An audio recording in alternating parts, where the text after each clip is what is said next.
خب فرق میانه sometimes که آخرش s داره و sometimes که جدا جدا نوشته میشه و sometimes که با هم نوشته میشه چیست؟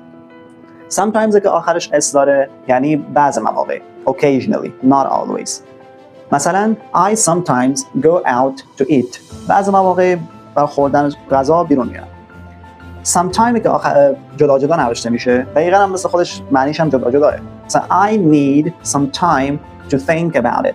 من یه خورده زمان نیاز دارم به خاطر که دربارش فکر کنم. some یعنی یه خورده و time یعنی زمان. و some time که با هم یک جا نوشته میشه معنیش میشه an unspecified time in the future or in the past. یه زمان نامعلومه در آینده یا هم در گذشته. مثلا I hope to see you again sometime. I hope to see you again sometime. دوست دارم که یه بار دیگه هم همدیگه رو ببینیم. حالا زمانش معلوم نیست. English Journey. Subscribe for more.